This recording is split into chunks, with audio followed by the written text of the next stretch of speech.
sistem dan dinamika demokrasi. Yang pertama, apa yang dimaksud dengan demokrasi? Kata demokrasi berasal dari dua kata Yunani, yaitu demos yang berarti masyarakat dan kratos atau kratein yang berarti pemerintahan, sehingga demokrasi dapat diartikan sebagai pemerintahan rakyat. Kedua, jelaskan macam-macam demokrasi.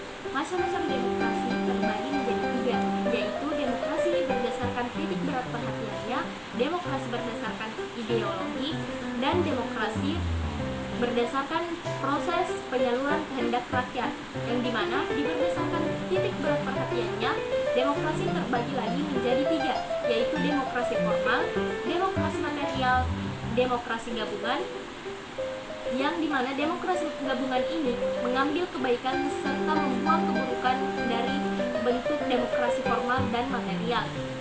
Yang kedua, berdasarkan ideologi, terbagi menjadi dua, yaitu demokrasi konstitusional atau liberal yang didasarkan pada kebebasan individualisme. Yang kedua, demokrasi rakyat yang didasarkan pada Marxisme dan sampai komunisme. Yang ketiga yaitu berdasarkan proses penyaluran kehendak rakyat, terbagi menjadi dua, yaitu demokrasi langsung dan demokrasi tidak langsung atau dalam kurung melalui sistem perwakilan. Nomor 3, jelaskan Sokoguru demokrasi universal. Sokoguru universal adalah pilar-pilar yang merupakan fondasi untuk membangun suatu sistem yang demokratis. Pilar-pilarnya tersebut sebagai berikut. Yang pertama, kedaulatan rakyat. Yang kedua, pemerintahan berdasarkan persetujuan dari yang diperintah. Yang ketiga, kekuasaan mayoritas. Yang keempat, hak-hak minoritas. Yang kelima, jaminan hak asasi manusia.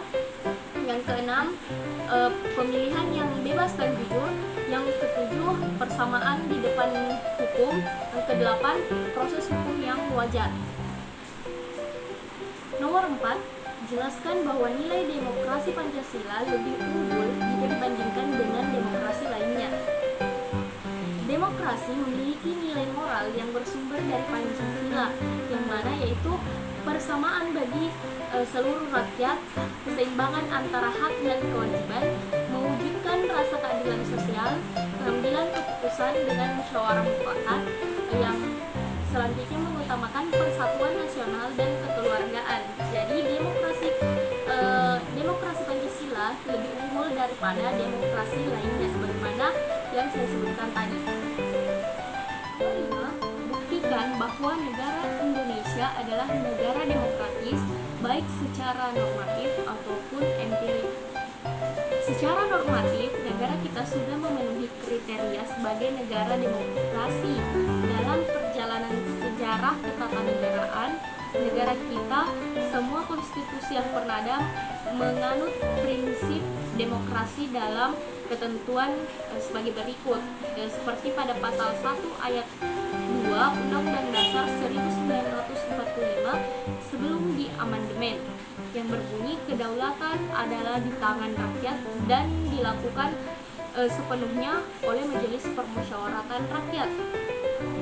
Dan pasal 1 ayat 2 Undang-Undang Dasar Negara Republik Indonesia tahun 1945 setelah diamandemen berbunyi kedaulatan